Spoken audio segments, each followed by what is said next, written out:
If someone in America today is encouraging kids to report their families for whatever it is that they believe that they may have done wrong, this is not a culture war footnote. This is a five-alarm fire. And I'm telling you, we're ramping up to it right now. On September 10th, Charlie Kirk was silenced forever. He was gunned down at a Utah Valley University rally. He was TPUSA's architect, the podcast kingpin who forged 2,000 chapters and red-pilled Gen Z. His show was the movement's megaphone. Millions tuned in for his unfiltered fire. But since he's been gone, we've needed to find an heir apparent. And Brandon Tatum seems to want the job. A different kind of fire, Tatum is the Blexit boss with 3 million plus subs, and his show is edging out Charlie's as the go-to source for the TPUSA fan base. He's not auditioning, he's ascending, looking to be the new voice. He blends Kurt's grit with his own gospel. But here's where the problem comes in. If you've been listening to him lately, he's got agendas. Now, his primary agenda has been clear for a while, but the way he plans to spread that agenda is becoming more clear. He's starting to push a clear theme, that people need to report their own family members, and he's praising them left and right when they do it. We've endured decades of a culture war, and we've got to admit that's what's been going on, and it's been building. Whether it's about guns, the borders, gender, we've bled over all of it. What's left to attack? What's left to help weaken any resistance? Rather than find another hot-button issue, he is turning to tactics. Rather than find another hot-button issue, he is turning to tactics. And his tactic is to weaken what is stopping people from being controlled. There are two unbreakable strongholds, religion and family, and they forge the values that anchor generations. And until now, they've dodged the wrecking ball. But then comes Charlie Kirk. He didn't just preach about them through TPUSA, he weaponized them. 2,000 campus chapters, youth voter surges, faith-fueled rallies turning Gen Z red. As long as Kirk stayed scripted, TPUSA influence on those pillars was gold. It was controlled opposition at its finest. But from all reports that we've seen, Charlie had started to shift his positions. Now the playbook had to be reversed. Religion and family are no longer assets, they're threats. Because Charlie already won over the youth generation. He's already pushed that generation to depend on those things and to value those things. So now, with him shifting that momentum in a different direction, now the powers that be that were steering Charlie, that potentially could have been responsible for Charlie's assassination, they need to find a way to break everything that Charlie had built up. Those strongholds and those bonds, those values, they need to be weakened because they are now a threat. They know that those things were so valuable and so important to the behavior of the future generations that if they don't control those things, then they need to be weakened. That's why they are targeting family and religion. And we're seeing it all the time. It's not just Christianity, it's evangelical Judeo-Christian. Like they're redefining it as in real time as we watch. But the other thing that they have to weaken is the same thing that Charlie was trying desperately to reconnect Gen Z with, and that's family bonds. The ultimate control valve. Religion and family, if it's attached to your agenda, then you own what shapes the souls of the next generation. It's a machine. And don't get me wrong, I don't think Charlie used those things as a means of achieving an end. I think he truly believed in everything that he spouted. I'm not saying that he was using it. I'm saying someone was taking advantage of his values, And they used him to support their agenda and to use his values to push their agenda. Well, without him, that's a problem, right? Because those things are still in the control of people who believed what Charlie was starting to believe. Do you see where I'm going with this? I'm trying to be very vague here. When the conservative youth were starting to actually influence Charlie and change Charlie's position, now that became a threat rather than an asset. Do you see what I'm saying? And they can't be allowed to continue that pivot. That's why there are people out there speaking so strongly, saying, no, no, no, Charlie's position did not change. It wasn't changing. Don't redirect this movement in that direction, because that's their biggest fear. That's why I believe Charlie was probably taken out. It wasn't him. It was the movement that he was the head of, that if he changed his position, that movement was going to go with him, and that was the danger. They can't afford for these things to be debated. They need to be dismantled.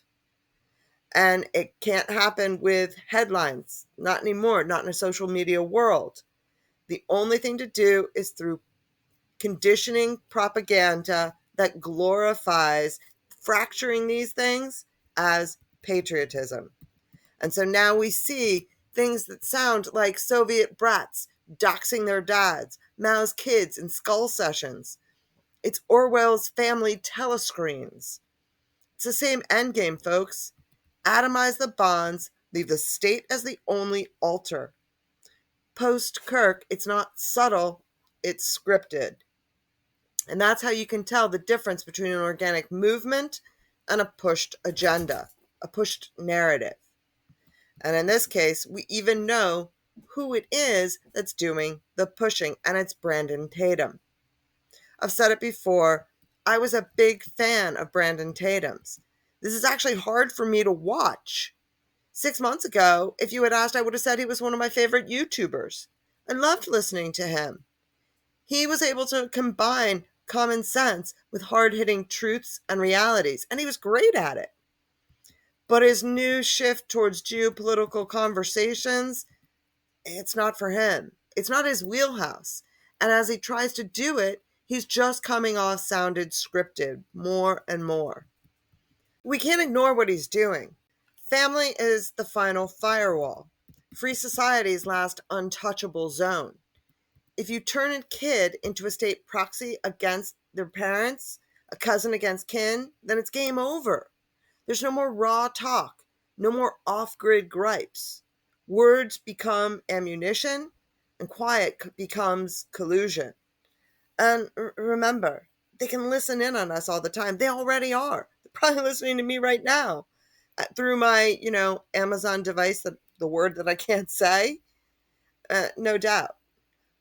But obviously, I don't think I'm important enough that they're actually listening to me. But you know what I mean.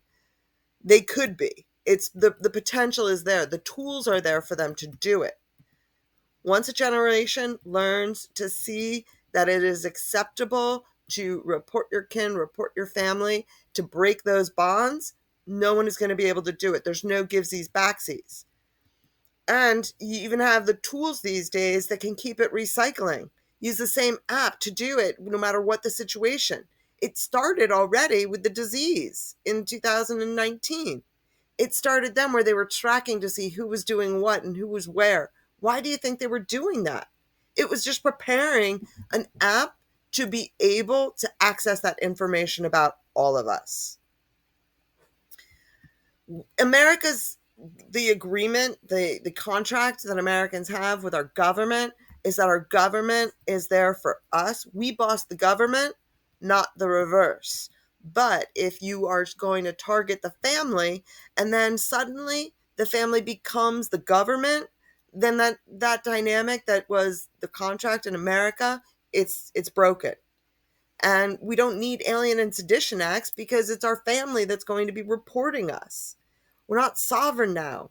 We're a suspect farm, watched entirely by our families. Trust is vaporized. And if someone is indoctrinating the youth to believe that betrayal is heroism, then the contract with America, it's null and void. It's broken the contract and there's no going back. Since Charlie died, because who's that guy? Andrew Covent, whatever. He's not picking up the pieces where Charlie left off. They need someone with a stronger presence, and that someone is Officer Tatum. And if you want to sit here and have a discussion on whether or not he's TPUSA's replacement or someone else's, we can have that discussion too, but that's one for a different day. But it started ever since the Tyler Robinson saga, right from the get-go. The 22-year-old suspect whose dad turned him in, brought him in clean. And of course, Kash Patel is taking credit for apprehending the suspect, but apparently the suspect walked right into the police station all by himself. So again, that would be a story for another day.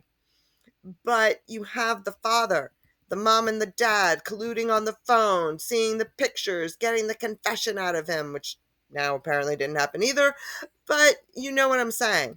From day one, Tatum's original story was very heavy hitting on his family did the right thing and turned him in, got him to confess. And you may or may not believe me, from the first time I heard that, the alarm bells went off. And it wasn't the idea that dad turned him in. I mean, I'm sure that happens from time to time, but it was the fact that it was being pushed so hard. It was being thrown in our face that the dad had done it. And don't you think if he really had, if that story was true, why wasn't the dad being interviewed by Fox News? Why weren't anybody asking him, what was your motivation? How are you feeling? Since when is the media being quiet? And here, they don't care? They're not trying to find the new story? Again, I got to refocus. That is also a story for another day. But when it comes to Tatum, you could tell he was reading off talking points. And that's where he started. The afternoon of September 10th, really, is when his switch seemed to flip. But it wasn't until the arrest of Tyler Robinson that from that on, the no-nonsense, honest, sincere guy that we loved, he'd just become a talking The Washington head. Post says that Tyler Robinson, the 22-year-old suspect charged in Charlie Kirk's murder, confessed. And I want to read this according to the Washington Post, writing on Discord, that social media chat group that the FBI says he used, quote, "Hey guys, I have bad news for you all. It was me at UVU yesterday. I'm sorry for all of this." This coming from the Washington Post. Look at this weirdo. What do you want them to let him free? So you're telling me he didn't do it? What are y'all questioning? This is another layer of confessions that have been made vicariously through his communication on Discord. His daddy is testifying. They said he's cooperating. His daddy the one turned him in. So his daddy is testifying that his son is the person who did this. What dad will say my son did it and he didn't do it? So you think his daddy's in on it? You think they just made up some random guy on the roof? What are y'all talking about? Very intentional that Brandon Tatum just happened to have this newly produced, newly uploaded interview with Bibi Netanyahu right when Charlie Kirk died. I mean, it was still making the rounds on September 10th, just getting out into the algorithm. And maybe there was someone who might have known what was going to happen. It might have been the one arranging that and scheduling it. And I mean, Tatum claims that the opportunity just came to him. Yeah, I bet it did. But did he ever stop to wonder why that opportunity came to him? That's where I start to wonder whether or not he's even aware of what it is that he's being used to do. And it felt like someone was putting a crown on Officer Tatum's head. And Officer Tatum has said it very recently. He is the leading Christian Zionist evangelist influencer out there. He may feel that he is entitled to that crown. I will give him credit for this, though. At first, he didn't seem to be very comfortable with the role that he was being put into. But now, as I see him doing it now, I wonder whether or not it was just him not being comfortable with being given talking points and him not being able to make them come out and seem natural. But unfortunately, I see him getting there. He'll get there one day. But he just kept finding stories that just seem to have a very similar theme. church. I don't know that for a fact, but I'm assuming that that's why a person would plan and execute such a heinous crime against a specific church in the area. Now, I'm not saying any of what the person did is justified. Even if the people at this church were doing something wrong, you still don't go kill people and do all that like a coward. Now, let me just add this too, because I think it's pertinent to talk about in these scenarios. I want people to not jump to conclusions as of yet. Hold your water.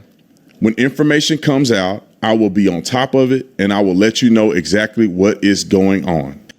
What we know at this point in time is that he was a member of this Michigan community, that he is a veteran of our United States Armed Forces. He served in the United States Marine Corps in Iraq. His family is cooperating with the FBI, and so they are currently trying to dig in and get to the bottom of why he committed this heinous act of violence. It's unfathomable. And as the president rightfully put in his Truth Social yesterday, this appears to be yet another targeted attack on Christians. But we're not done yet. Within 2 weeks, he came up with another story and another kind of forgotten news story. And it's interesting to me that all the pro-Israeli influencers out there, they're all finding the same rather obscure stories. I'm not saying they're obscure, I'm not trying to demean the importance of these news stories. I'm just saying it's odd that they all seem to be the first ones to present these stories to us, almost as though they're being given the stories that they are supposed to be highlighting, and within that story, they all have a theme that they are highlighting. Stories that seem to focus on people who are pointing out the error of their families' ways. It's undeniable. You can't miss it. Although what I will say is that it didn't take too long for me to miss. Where's Officer Tatum? Just sitting there busting on the women on The View. That's what I tuned in for him for. That's what he was good at. The narratives and the agendas, they're not his forte. They're not working for him. Family who were being honest about a situation that happened with their family member. And this is another black family, which you rarely see this ever happen. Everybody always saying, my baby didn't do nothing. He didn't even do nothing. This is a family that was at least honest, saying that he was beloved by his family, whatever, but he made the wrong decision.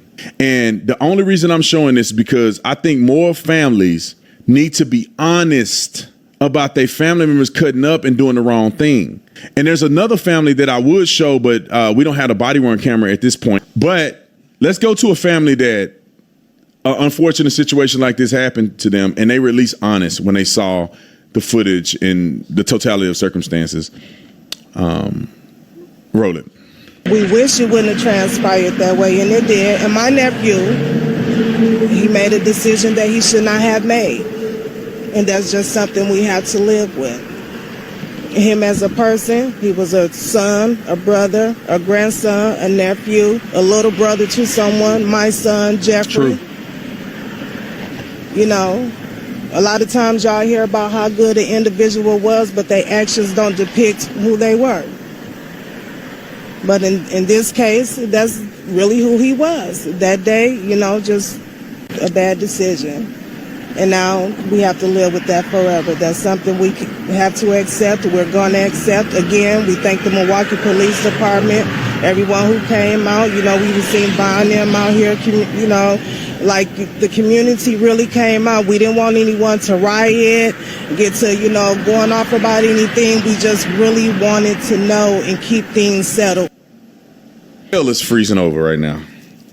I ain't never seen nobody come out and be this transparent. But this is what's supposed to happen, right? I feel for the young man. I know people in my family that have made poor decisions and had to go to prison for a long time over them. And I think generally they're good people. They just flash out, get mad, lose their temper, and make one decision that cost them their whole life. You know, when my oldest cousin, he shot a few people, and his argument is that it was self-defense. You know, but they gave him a lot of time in prison, man. He got 70 years, but they let it run concurrent, so he had to do 30 if he hadn't went over there. And, you know, you can't say much to him when he was younger. You couldn't say much to my cousin without him flashing out on you. And if he feel disrespected, he gonna take care of business. That's how he was raised. But You ain't gonna care. And if I saw the video body camera and it was obvious that he did a crime, you're not gonna have me coming on the TV line. That's the problem with a lot of these people. Like if my family member was on TV, like I had one of my family members. That's what happened. But my cousin was right. And if it ever came to the news and they tried to put him in jail, I'd defend him. But if he was wrong, to be honest, I'll try not to cover that story. But if I had to cover it, I ain't gonna get on here and lie. Now, once is a story, twice is a coincidence, 3 times is a trend, and 4 times is an agenda. They caught this fool that almost went into a Georgia airport and sprayed the place. Thank God his parents stood up. This is what we need. When your family member is going nutty and they're going to do something crazy, call the police. Get right into this airport fiasco. So there was a man, and it's controversial, right? Some people thought that he wasn't there to do what they said he was going to do, but the family confirmed that this man showed up to the airport in Atlanta. I think I said Florida. No, Atlanta. I'm right. He showed up to the airport in Atlanta, looked like he was scoping the place out to do a massive active shooting in the car. And let me tell you how I know this guy he meant business and he knew what he was doing with the AR-15. I'll let you know in here in a second, but let's pull up the clip that we have related to that from Fox News. And we're going to talk about this because we are seeing while we're there, we're going to take your firearms. A lot of times it depends on the circumstance. We'll give it to a family member or we'll take it in our possession. We have to ensure that the person don't have access while they're still struggling with a mental illness. That is one of the ways that you can prevent these things from happening, because every single shooter that you name was mentally ill. Every one of them. You name them. The Uvalde, that kid was out of his mind. You go to Parkland, out of his mind. You go to the guy, now that was a little weird situation in Vegas, but if you shooting in a crowd of people, you out of your mind. And people know they're out of their mind. And if you got a family member that's out of their mind, we need to invest as a nation, state, county, municipalities in helping people get the mental health they deserve. We should put people or report people that are crazy. If your family member is mentally ill and they're violent, you need to report them. That's the one that really hit home for me. 7 times in that episode alone, he mentioned how awesome it was of the family to turn this guy in. This is a man who was almost responsible for a tragedy. And don't get me wrong. Do I think it's good that his family came out and prevented the tragedy? Absolutely. But that's not the way Officer Tatum was presenting it. He was presenting it as they were doing their duty. They had to report him. And remember, he's influencing impressionable youth who only remember the Cold War as something their grandparents may have mentioned. They didn't live through it. And so they don't have the same, Orwellian tales during the Cold War that the generation before them did. And so they might not see these connections and they won't see these parallels. And while I was editing this video, there was even another example of him doing it that it was too late to add in, but there was a 5th example. And where are we? Are we in Orwell? Did we move to the Soviet Union? Did Mao suddenly become king of the United States? You can choose to believe what I'm saying or not. This is a foundational sabotage. They are sabotaging the 2 things that are most important to the American contract, and that is family and faith. And by kicking at those things and by breaking them down, they're breaking down the only thing that anchors us to something beyond the state. And that's Communism 101. And what Officer Tatum is doing, it's conditioning. Yeah, sure. Now it's to prevent this guy from shooting up an airport. Obviously, that's a good thing. Definitely something you would want someone to do. But to preach about how good it was of them to turn him in, it should be common sense that you would stop a tragedy before it happened. Why does he need to preach about it? Do you see the difference? And that's where, that's where it got me to the point that I felt it was something more than just coincidence. This is a narrative. and Brandon Tatum is out there, and whether or not he's making the decisions or someone else is pulling his strings, which I would maybe think was the case, by pulling his strings, if he is the one speaking to the youth, then they're pulling their strings. And do we want that? I mean, is that in the best interest of our country? Is that in the best interest of our kids? And so that's the way I see it. But I look forward to hearing your thoughts down in the comments. Please tell me if you think I'm wrong, if you think I'm overreacting. That's fine. Just tell me what you think.